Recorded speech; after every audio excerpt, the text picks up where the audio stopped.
NAFTA, I love it. You guys talk about the, selling American workers now, I love it. It's like a warm, nutritious bowl of carrots and soup. And then you put in the anti-immigrant poop. And then I can't eat it because I don't agree about the anti-immigrant poop. Well, that's what I think is the big... It's been both parties saying that to voters, and I mean, that's what Bernie Sanders used to say. We need to protect American jobs. That's what Jesse Jackson used to stand and protest at the border. Whose jobs are being taken? Cesar Chavez, he was the one who originated the phrase wetbacks to protect the Hispanics who already lived here. Okay, boo Cesar Chavez, or you boo a fact. And as soon as Bernie started running for president, I would have agreed with him. I mean, if Trump hadn't come along on trade and on immigration, because he wanted to protect American jobs for the working class. And then as soon as he runs for office as a Democrat, and this is often what happens with both parties, well, okay, sorry, now you have to go speak to La Raza, and now you're for open borders. And that's exactly what happened. 2 weeks after he announced, he spoke to La Raza, changed his position 180 degrees. I think you see a lot of the same thing with Elizabeth Warren. If I listen to her rhetoric, her anti-Wall Street rhetoric, I am second to none in being, anti the bankers and Wall Street and plutocrats who really don't care about ordinary people. There has been a division of the haves and the have-nots like we have not seen in history before, and that is globalism. But as soon as you start running with one of those parties, you have to toe the line and suck up to Wall Street. So let's talk about globalism, right? You mentioned Brexit briefly. I'd be interested in both of your kind of opinions. If you think what happened in England is going to potentially come over here, or if you think it could manifest itself differently here. I think it already has. Yeah, you see a parallel. Donald Trump got more votes than any Republican in history, and that is with the entire establishment denouncing him. This isn't how it's done, and no, you can't talk about these things. I mean, it really is amazing that it wasn't just the Democratic Party. It wasn't just the Republican Party. It was also the entire media. It's also the entire donor class, all telling him he can't talk about this stuff. And he wins more votes than any Republican in primary history. Yeah, I think for me the immigration stuff is very painful because I know this is not an abstract conversation for me. I'm very close to folks who are immigrants, who come from immigrant families, immigrant neighborhoods. I did a lot of my work in Oakland, in the Bay Area. I'm very close to a bunch of Muslims. And so for me, it's been very, very difficult this year. First of all, there's just been this complete erasure of even the most recent history. You said we've done nothing on the border. Au contraire. In fact, if you talk to the Latino community, they call President Obama the deporter-in-chief. And the reason they do that is because President Obama, trying to show Republicans that he could be tough on the border, trying to get a deal done, deported more people than any president has ever done, put more personnel and technology on the border than anyone has ever done. We had a net negative immigration now from Mexico, more Mexicans leaving than coming, and it still wasn't enough.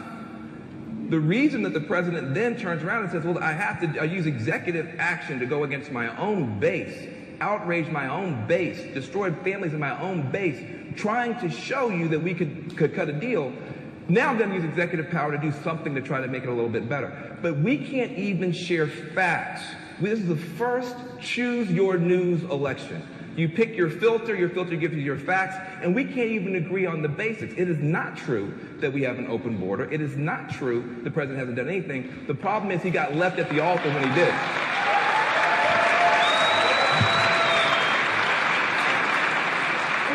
Speaking of this, immigration obviously was big this week with what happened with the Supreme Court. It was a huge blow to Obama's executive action policies, effectively blocking the programs for the rest of his time in office.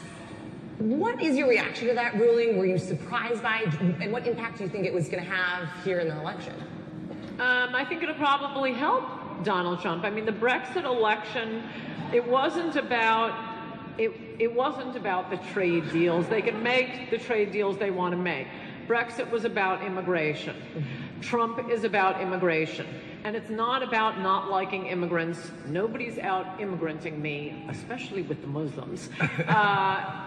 The point is, these are people who are already here. It isn't liking Muslims or liking Hispanics. It's, do we take care of the people who already live here? And bringing in more and more immigrants, and no, he is not the deporter-in-chief. I know this is very big at the Huffington Post. What they did is they redefined what counts as a deportation. Up until Obama, a deportation meant you were in the country, they caught you and deported you. Obama started counting, turning them away at the border. Well, okay, this is like changing the grade. A passing grade is now going to be 40 instead of 70. And look at all the kids who have passed. So they changed the definition of deportation. Look, the immigrants who are already here are going to be a big part of the vote for Trump. They're the ones whose wages are being driven down. It's not you. It's not me. It's probably not a lot of people in this audience. No, to the contrary, you're very happy because you get such cheap maids. And they're so docile. And you have your chef. And even in LA, you have pool boys even if you don't have a pool. No, this idea that you are the ones who are speaking for low-wage workers is preposterous. These low-wage workers would like a little less competition for their jobs. It is stunning how the very rich have gotten so much richer, and wages, especially for the working class, have been flat for 20 years. Well, they'd like their wages to go up. If we're going to bring in more immigrants, I want them competing with senators, congressmen, journalists, TV pundits, lawyers, not competing with, the guy who does your landscaping. This idea that, you get to bring in all these poor people doing low-wage work. Yeah, it's good for them, and it's good for the rich people who hire them. But don't strut around like you're Martin Luther King. This is good for you. It's bad for your mate.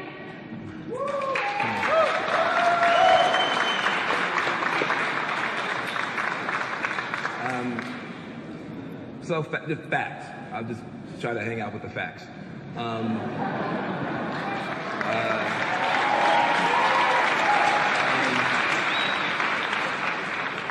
You said that the immigrant existing, I guess, Latino community is going to be the one that stands with Trump because he's so tough on their cousins and their friends. This particular, if that were true, I would be very, very worried because I would feel that maybe somehow I was overreacting to what strikes me as racial hostility to this particular immigrant group. But here's reality. Something very interesting is happening with the Latino community. The Latino community used to be a fiction. Let's be very clear. If you look at the polls in, say, 1989, 1990, 91, you ask people that we now call Latinos, do you think of yourself as a Latino, and do you think you have anything in common with other people who are quote-unquote Latino? Only 20% of people said yes. Why? They said, I'm not a Latino. I'm a Mexican, I'm a Puerto Rican, I'm a Dominican, I'm a Guatemalan, what is this Latino? No, I have nothing in common with those people at all. That's how they felt. What has happened is that people who I think speak in a way that is so loose, I'm just being as kind as I can be, that's so loose, it sounds like they're saying, I'm not saying they're saying this, but when you talk about people that you don't talk to, let's say that again, when you talk about communities you don't talk to, then you wind up making mistakes. And one mistake that gets made by the Republicans, which I appreciate them for doing, I hope they keep doing it, is that they sound like they're saying something like this. All Latinos are Mexicans. All Mexicans are immigrants. Most immigrants are illegal or undocumented. And most of them are rapists and horrible people. But now, that's not what they mean to say. But when you talk about people that you don't talk to and you don't course correct for the reaction, now what's happened is more than 50% of Latinos say, guess what? We are a community now. They have been pushed into this identity. Democrats could not do this. We're not competent enough. Democrats are not good enough. This is not PC. We tried with the PC thing to utterly fail. They had nothing to do with it. But what happened is this level of antipathy and tone deafness has created now a massive political constituency. You say the immigrants are going to come his way. Right now, the Cubans, not far leftist as a community, the Cubans are 82% against Trump. The Cubans. The Mexicans are 91% against Trump. Either all of them are mishearing you, or somebody is saying something horribly offensive and you're creating the thing that you actually don't want to create.